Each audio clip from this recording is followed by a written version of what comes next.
Okay so hey guys welcome back. My name is Kartik and आज का जो हमारा टॉपिक ऑफ डिस्कशन है वो है स्पेस डेब्री या जिसे हम स्पेस जंक भी बोलते हैं। और यार देखो, ये जो टॉपिक है it is very important from your GS 3 point of view. ठीक है, जीएस 3 में हमारा टॉपिक है ना, सब हेडिंग है, एक सब टॉपिक दे रखा है स्पेस करके, उसके अंदर this is a very very important topic. और यार स्टार्ट करने से पहले अगर तुम्हें बैकग्राउंड नॉइज कुछ आता है तो उस असुविधा के लिए हमें बहुत खेद है क्योंकि यार मैं घर पे हूँ और दिल्ली में तुम्हें पता है कि जैसे कि ट्रैफिक वगैरह बहुत होता है पीछे रोड पे, तो हो सकता है हॉर्न की आवाज़ या किसी और चीज़ की आवाज़ तुम्हें आ सकती है। So I am extremely sorry for that, क्योंकि ऐसे बड़े बड़े शहरों में छोटी छोटी बातें होती रहती हैं, तो इसे इग्नोर करें एंड आज के हमारे टॉपिक पे फोकस करें। तो बहुत इंपॉर्टेंट टॉपिक है स्पेस डेब्री का, जैसे कि मैंने बताया जीएस 3 के पॉइंट ऑफ व्यू से बहुत इंपॉर्टेंट है। And to give a overview, to give a broad view, आज हम पढ़ने वाले हैं, स्टार्टिंग करेंगे what is space debris, what are the component of space debris हम पढ़ेंगे। फिर वी विल सी कि why are you facing this problem of space debris and why this problem is continuously increasing. ठीक है, and then we will look at how are we dealing with this problem right now, what is the present status, हम कैसे साथ deal कर रहे हैं वो भी हम देखने वाले हैं। ठीक है, and thereafter we will see who exactly is responsible for this problem of space debris. और यार फाइनली लास्ट में जो हम देखेंगे it is what is the solution to this problem of space debris. It is the most important aspect, most important part of this video, so I want you to focus on this particular aspect of solution to this problem of space debris. ठीक है, तो यार start करते हैं, समझते हैं पहले कि व्हाट इज स्पेस डेब्री। तो यार यहाँ पे मैंने डेफिनेशन लिखी सिंपल सी, space debris it is the defunct human made objects in space. ठीक है, तो होता क्या, देखो 1950s के अंदर तुम्हें याद होगा, 1950s के अंदर स्पेस रेस स्टार्ट हो गई थी बिटवीन यूएसए एंड यूएसएसआर। ठीक है, इन दोनों ने बहुत सैटेलाइट्स लॉन्च करे, बहुत मिशन लॉन्च करे, मून पे, स्पेस में बहुत कुछ लॉन्च करा उन्होंने। ठीक है, उसके बाद एक kind of change he start हो गई थी यूएसएस एंड यूएसएसआर के बाद। फिर उसके बाद और भी कंट्रीज इस मैदान में कूद पड़ी स्पेस के, जो कि जैसे हमारे यूरोपियन यूनियन, चाइना, फिर हमारा प्यारा भारत, इंडिया भी इसके अंदर इन्वॉल्व हो गया स्पेस एक्टिविटी के अंदर। फिर जापान भी इसमें आ गया। तो मतलब कहने का मतलब है कि बहुत सारी कंट्रीज जैसे आज के टाइम में देखते हैं इन्वॉल्व है इन दिस स्पेस एक्टिविटी। और अब होता क्या है यार, देखो तुम इतने सारे सैटेलाइट्स लॉन्च कर रहे हो, तुम इतने सारे लॉन्च व्हीकल्स लॉन्च कर रहे हो, तो अल्टीमेटली होता क्या है कि जैसे ये मेरी अर्थ है, मैंने यहाँ पे कोई सैटेलाइट लॉन्च करा। ठीक है, मैंने यहाँ पे एक सैटेलाइट ऐसे लॉन्च कर दिया एंड ये अर्थ के अराउंड रिवॉल्व कर रहा है। ठीक है, अब ये तो है, ऐसा तो है नहीं कि यार इसकी लाइफ अनलिमिटेड है, तो इसकी भी एक लाइफ है ना, एक इसकी लाइफ पीरियड है, इसका टाइम स्पैन है कि ये 10 साल तक ही फंक्शन करेगा या ये 5 साल तक ही फंक्शन करेगा, तो उसके बाद ये डिसफंक्शनल हो जाएगा। ऐसा तो है नहीं कि जीता ही रहेगा, जीते ही रहेगा, चलता ही जाएगा, चलता ही जाएगा, वो तो है नहीं। तो यार होता क्या है फिर, जब ये सैटेलाइट डिफंक्ट हो जाता है, जिसे मैं बोलूं डेड हो जाता है, तो क्या होता है, ये अर्थ के अराउंड रिवॉल्व करता रहता है as a what, as a debris, as a junk. ठीक है, कूड़े की तरह घूमता रहता है ये। कूड़ा क्यों बोल रहे हैं हम इसको, क्योंकि ये हमारे किसी काम का नहीं है, तो कूड़ा ही हो गया ना। तो इसीलिए we say that this is a space debris, this defunct and dead satellite is your space debris, so this is also your first component of space debris। and जैसे कुछ components होंगे जो मान लो इससे टूट के कुछ गिर गया या फिर कुछ और हो गया, इसी कुछ parts हैं, those are also the part of your space debris। And इसी तरीके से मान लो कुछ लॉन्च व्हीकल्स हमने अर्थ से लॉन्च करे। ठीक है, ये मेरी अर्थ है, यहाँ से मैंने लॉन्च व्हीकल भेजा, इसके कुछ पार्ट्स जो हैं, मान लो होता क्या, लॉन्च व्हीकल जाता है, जैसे फॉर एग्जांपल मैंने पीएसएलवी भेजा या जीएसएलवी भेजा, तो वो अ, तुमने देखा होगा कि धीरे धीरे करके डिसइंटीग्रेट इंटीग्रेट होता जाता है, वो उसके कुछ पार्ट्स निकलते जाते हैं, पीछे छूटते जाते हैं, ऐसे ऐसे करके, तो वो भी स्पेस में जाके रह जाते हैं। ठीक है, so those parts of your launch vehicles which revolve around Earth are also a part of your space debris, a component of your space debris। फिर यार मान लो जैसे कि मेरा इंटरनेशनल स्पेस स्टेशन है। ठीक है, वहां पे कुछ लोग रह रहे हैं, कुछ एस्ट्रोनॉट्स रह रहे हैं, वो स्टडी कर रहे हैं, रिसर्च कर रहे हैं। अब वो मान लो बाहर निकलते हैं। ठीक है, कुछ उन्हें रिपेयर वर्क करना है अपने स्पेस स्टेशन के ऊपर, तो मान लो रिपेयर करते करते उनके हाथ से कोई नट गिर गया या कोई बोल्ट गिर गया, so that will revolve around in space, वो घूमता रहेगा अर्थ के अराउंड, क्यों, वो ग्रेविटी वगैरह है ना, तो उसकी वजह से रिवॉल्व करता है। ठीक है, ग्रेविटी मतलब जो सेंट्रीपिटल फोर्स तुम्हारा वगैरह रहता है, चीजें जो होती हैं, तो इनकी वजह से क्या होता है, it is continuously revolving around your earth, ठीक है, बेसिकली ग्रेविटेशनल फोर्स की वजह से। सो रिवॉल्व करता रहेगा around the earth. So these nuts, these bolts which have been accidentally released by the humans in space, they also constitute your space debris, ठीक है, ये भी स्पेस डेब्री का पार्ट हो गए। तो इस तरीके से करते करते इन सब कंपोनेंट्स और मतलब को मिला के जो चीजें हमारी हैं वो स्पेस डेब्री हमारी बनती है, मतलब ठीक है। And as you can see, ये जो पार्टिकल्स होते हैं, ये मैं मान लो मेरी अर्थ है, these particles, these objects revolve around the earth at a very high speed, बहुत हाई स्पीड से लॉन्च करते हैं, मतलब वो रिवॉल्व करते हैं अराउंड द अर्थ। अब मान लो यार, मतलब मैं यहाँ से कुछ सैटेलाइट भेजता हूँ अर्थ से, या कुछ लॉन्च व्हीकल भेजता हूँ, कोई रॉकेट मैं भेजता हूँ, लॉन्च करता हूँ, यहाँ से कोई मिशन जा रहा है मेरा, तो उससे क्या होता है, अब इससे हम, ये क्यों एक प्रॉब्लम है, मैं क्यों बोल रहा हूँ बार बार कि this is a problem, space debris is a problem, वो क्यों बोल रहे हैं अब वो समझेंगे। तो मैंने अर्थ से यहाँ से कुछ लॉन्च व्हीकल वगैरह मैंने भेजा, कोई मिशन मैंने भेजा, तो भाई जो मान लो कोई फॉर एग्जांपल नेट बोल्ट है, कुछ भी रिवॉल्व कर रहा है अराउंड अर्थ, ठीक है, एज अ स्पेस डेब्रिस वो रिवॉल्व कर रहा है, और उसकी रिवॉल्विंग की स्पीड ना बहुत हाई होती है, बहुत ज्यादा high speed, as high as 28,000 kilometre per hour, इतनी हाई स्पीड से वो अर्थ के अराउंड रिवॉल्व कर रहा होगा। अब तुम सोचो, ये जो तुम्हारा लॉन्च व्हीकल जा रहा है यहाँ से, अगर कुछ ऑब्जेक्ट, छोटा सा भी ऑब्जेक्ट, नट जितना स्मॉल भी, अगर वो 28,000 किलोमीटर पर आवर की स्पीड से इसको टकराता है तो क्या होगा, it will piers it, it will go through it, ठीक है। उससे क्या होगा, हमारा ऑब्जेक्ट जो है, हमारा जो मिशन जो है, हमारा लॉन्च व्हीकल जो है वो डैमेज होगा, it can fail. So this is why I'm saying that space debris is a huge problem. Hmm.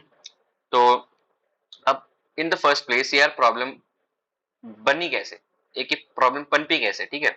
तो वो अगर मैं समझाना चाहूँ तो यार देखो, हमारे पास कोई लॉ वगैरह तो है नहीं, ठीक है, सब लोग स्पेस रेस में लगे हुए हैं, सब मस्त अपने सैटेलाइट्स लॉन्च कर रहे हैं, लॉन्च व्हीकल्स लॉन्च कर रहे हैं, मून पे जा रहे हैं स्पेस में जा रहे हैं, तो सब लोग लगे पड़े हैं, खुला धड़ल्ले से जा रहे हैं आराम से, किसी को परवाह ही नहीं है स्पेस में कितना भी कूड़ा कचरा इकट्ठा हो रहा है।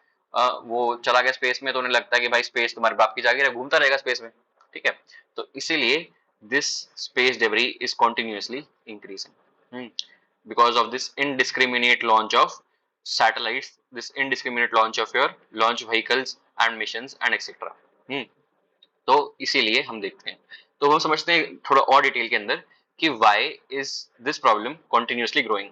तो यार देखो, पहला जो रीजन है इस प्रॉब्लम के बढ़ने का, it is that new agencies are coming up. जैसे कि तुम्हें पता होगा आजकल बहुत प्राइवेट फर्म्स जो हैं वो स्पेस एक्टिविटीज में इन्वॉल्व हो रही है, जैसे कि स्पेस एक्स है, ठीक है, ब्लू ऑरिजिन है, हमारे अमेजोन वाले बाबा की। So this private firms, India की भी एक है जैसे कि ध्रुवा है, बहुत है ऐसे यार, काफी है। तो private firms are taking up these activities to space, new agencies are coming up, not just the private agencies, government agencies भी इन्वॉल्व हो रही हैं स्पेस एक्टिविटीज के अंदर। नई नई कंट्रीज जो स्पेस में they are venturing into the space activities, launching satellites. तो इससे क्या हो रहा है, स्पेस एक्टिविटी इज इंक्रीजिंग, ठीक है, space activity is continuously increasing, and since space activity is increasing, more satellites are being launched, तो क्या होगा, more space debris will be generated, ठीक है। so this problem of space debris is increasing continuously because of this reason। फिर दूसरा हमारा क्या है कि new services are coming up. Services कैसी, जैसे कि फॉर एग्जांपल एसबीआई है, जैसे कि स्पेस, जिसे हम बोलते हैं space based internet services. For example जो हमारे इलॉन मस्क ने बोला है, स्पेस एक्स ने जो बोला है, हम लॉन्च करेंगे भैया स्टारलिंक। स्टारलिंक में हम 40,000, एज हाई एज 40,000 सैटेलाइट्स हम लॉन्च करेंगे। किस पर्पज के लिए, इंटरनेट प्रोवाइड करने के लिए, वर्ल्ड वाइड ग्लोबल कवरेज वाला इंटरनेट प्रोवाइड करने के लिए हम लॉन्च करेंगे दिस स्टारलिंक। इसके अंडर हम 40,000 सैटेलाइट्स भेजेंगे। अब यार तुम सोचो, जब आज के टाइम पे 7,000 सैटेलाइट्स हैं सिर्फ स्पेस में, हम तभी इतने परेशान हैं स्पेस डिलीवरी को लेके, जब 40,000 और स्पेस में सैटेलाइट्स जाएंगी तब क्या होगा, ठीक है। Just look at this number 40,000, ठीक है। तो space delivery will increase manifold, manifold times, बहुत ज्यादा स्पेस डिलीवरी इकट्ठा होगा।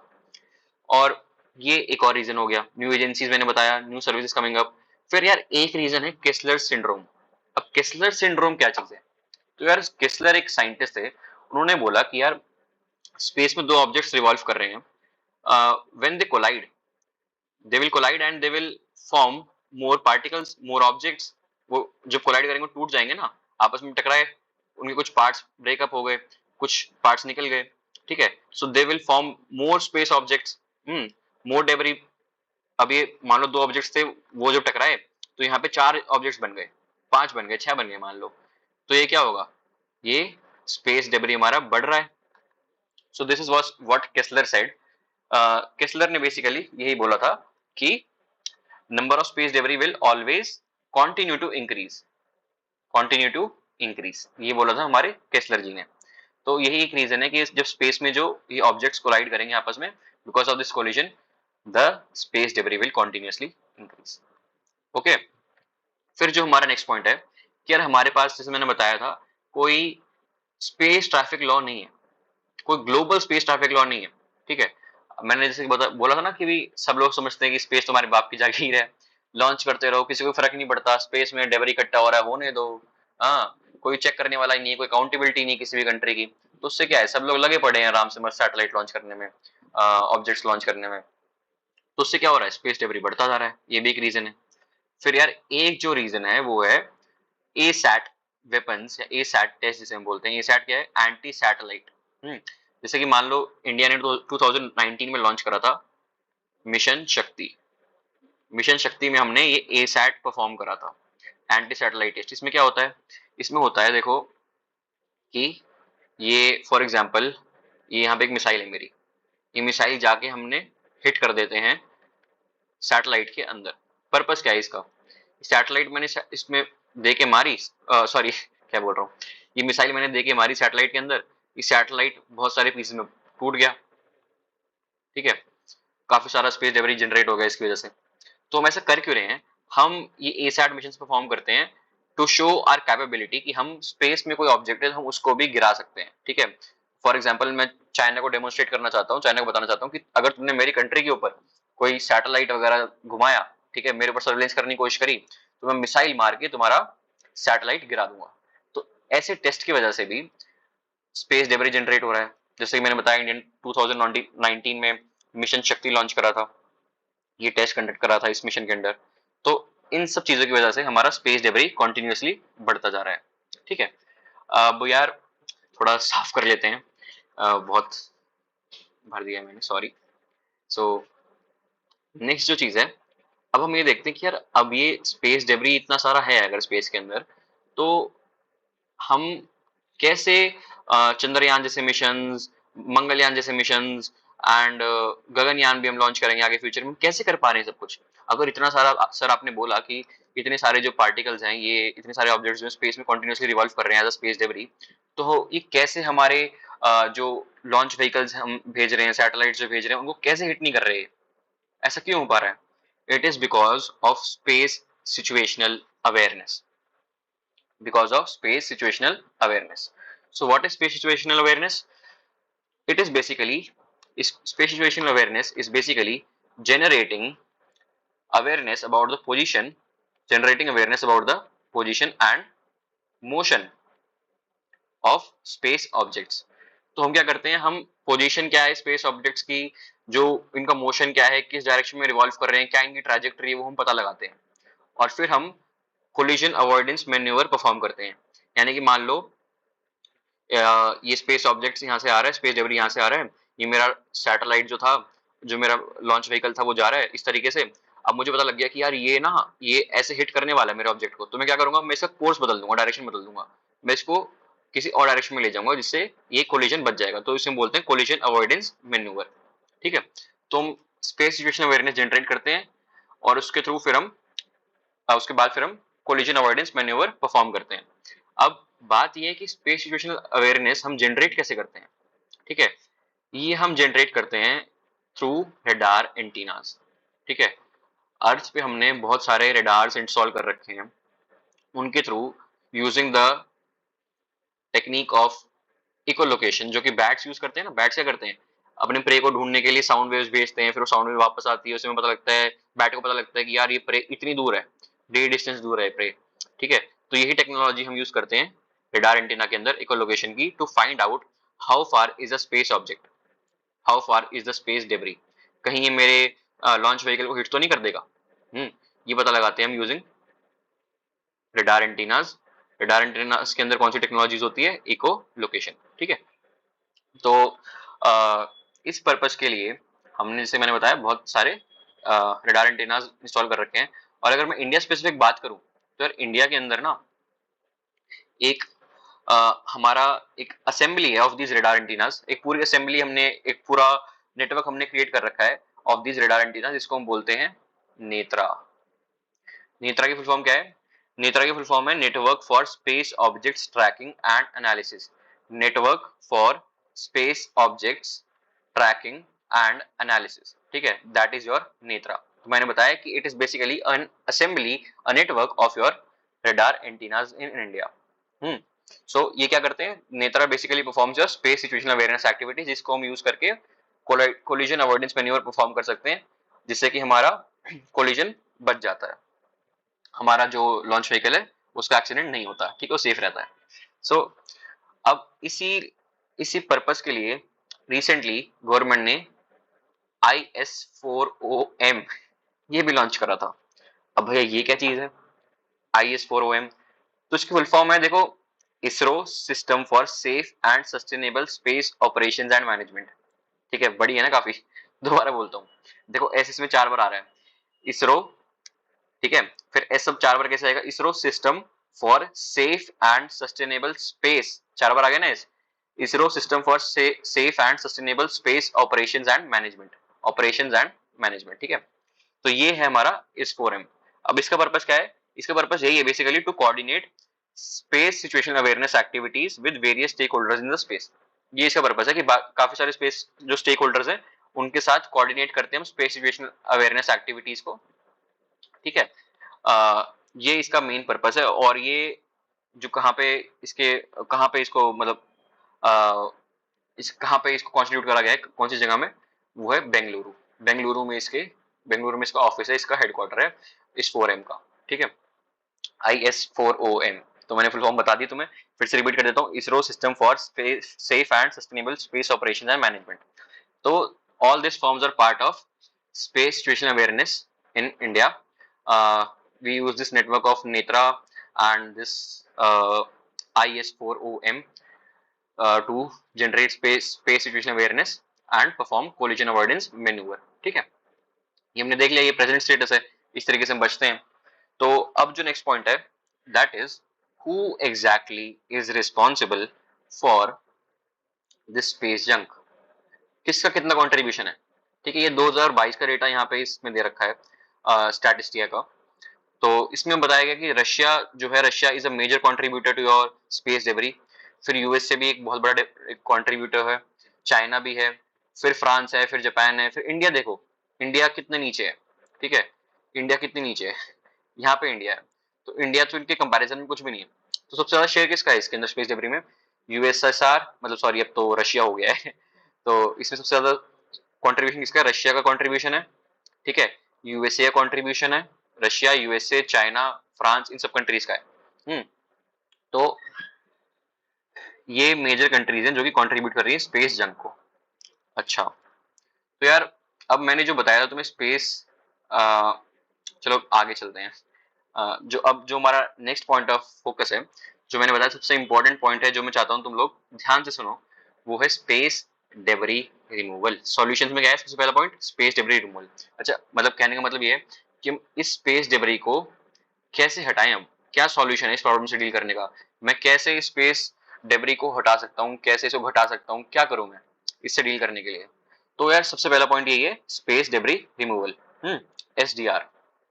तो इसमें होता क्या है कि फॉर एग्जाम्पल ये मेरी अर्थ है, हाँ, ये मेरा मान लो लो अर्थ ऑर्बिट है, और ये मान लो मेरा मेरा लियो है, ये मेरा जियो है।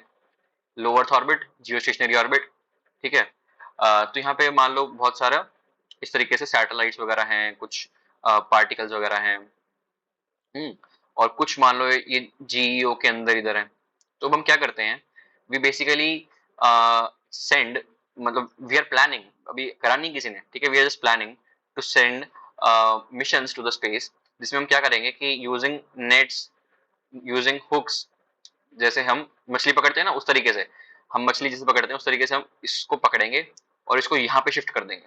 ठीक है, इसको पकड़ेंगे, इसको यहाँ पे भेज देंगे, पकड़ेंगे यहाँ पे भेज देंगे। अब यहाँ पे क्या है, यहाँ पे क्या है सारा, ये हमारा एटमोसफेयर है। तो होगा क्या कि जब ये एटमोसफेयर में मैं इसको पुश कर दूंगा इस तरीके से, तो यहाँ पे ये भस्म हो जाएगा, आग लग जाएगी इसके अंदर। क्यों? एटमोसफेयर में एंटर कर गया ना ये। तो इसीलिए एटमोसफेयर में आते ही जब नीचे ग्रेविटी की वजह से नीचे आने लगेगा, एटमोसफेयर में जल के राख हो जाएगा। तो इसका अस्तित्व खत्म हो जाएगा और ये space debris will no longer be space debris. तो ये सॉल्यूशन है जो हमारे इस लोकेशन पे जो हमारे सैटेलाइट्स वगैरह होंगे, जो हमारे स्पेस डेबरी उससे डील करने का। तो हम ऐसे मिशन लॉन्च करने की सोच रहे हैं। इसमें हम मतलब नेट्स का यूज, हुक्स का यूज, हारपून्स का यूज हम करने वाले हैं to catch these space debris and send them back towards the Earth's atmosphere so that they burn and they perish. And thereafter, we are जो we are performing, we are planning that जो ये हमारे GEO के आसपास वाले satellites, इसको हम क्या करेंगे, इसको हम इधर पुश कर देंगे। ठीक है, इधर पुश कर देंगे। So this will go to your graveyard.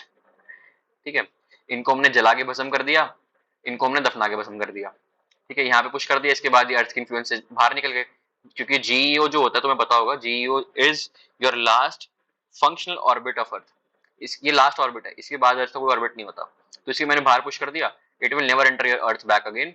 And जो अर्थ के अराउंड ऑर्बिट्स हैं, we can clean them up using these two methods. तो ऐसे हम करने वाले हैं स्पेस डेब्री रिमूवल। तो यार बट कहना तो बहुत आसान है कि हम ऐसे भेज देंगे, मतलब हम ऐसे ऑब्जेक्ट्स भेज देंगे स्पेस के अंदर, कुछ मिशंस भेज देंगे, वो नेट से हारपून्स वगैरह यूज करके उसको पकड़ेंगे और उसे अर्थ के एटमॉस्फेयर में घुसा देंगे या फिर उसे बाहर पुश कर देंगे। कहना तो बहुत आसान है, but this is a very very challenging task. This task of space debris removal is very challenging. क्यों चैलेंजिंग है? Because of the following reasons.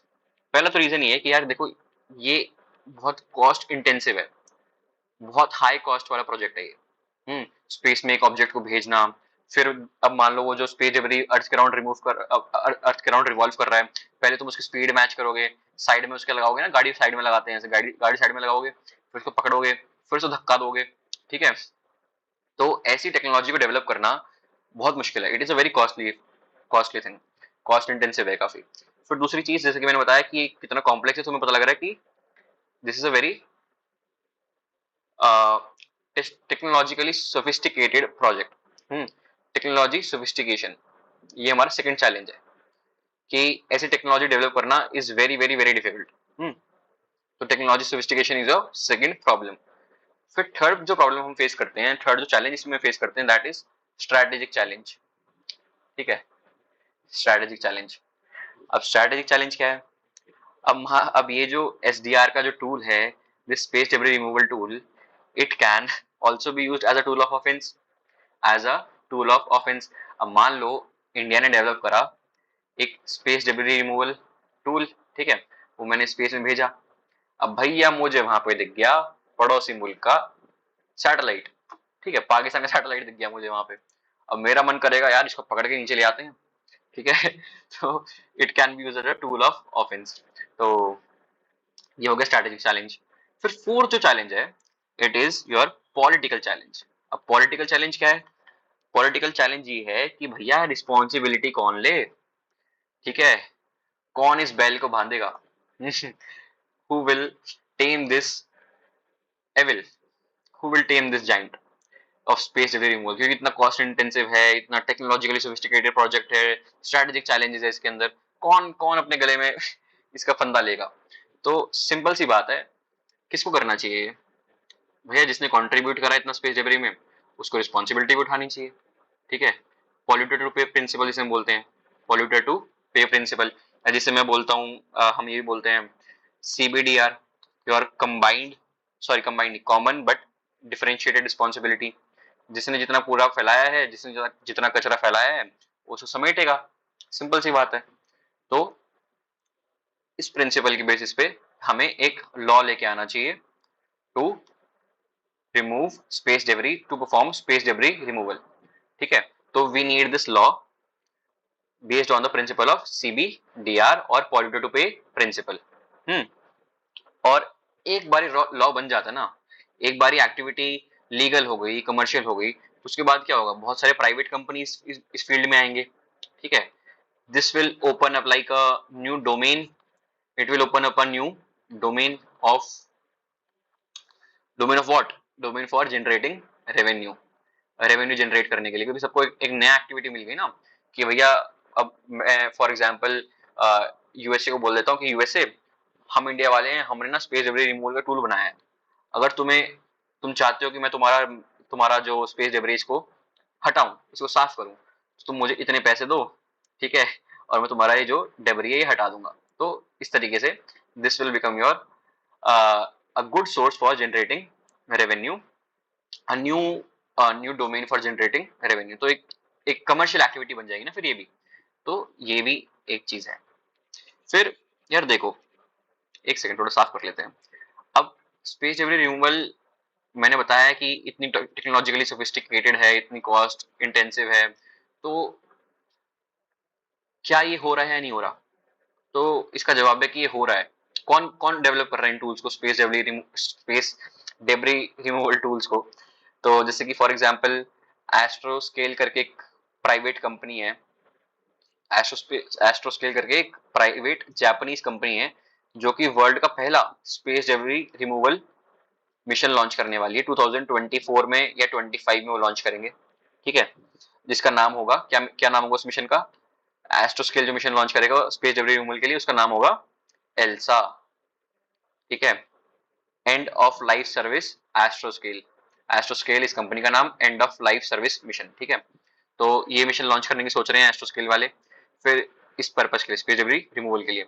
इसी तरीके से फिर जो यूरोपियन स्पेस एजेंसी है ESA, it is also planning to launch a mission named as remove debris mission, remove debris mission ये लोग लॉन्च करने की सोच रहे हैं in the year 2025 for space debris removal, CDR activity के लिए। तो ये कुछ प्लान्स हैं इन द पाइपलाइन। एंड बाकी कंट्रीज जो जैसे USA है, चाइना है, इंडिया है, USSR है, ठीक है, सॉरी USSR में बार बार बोल देता हूँ, इट इज रशिया।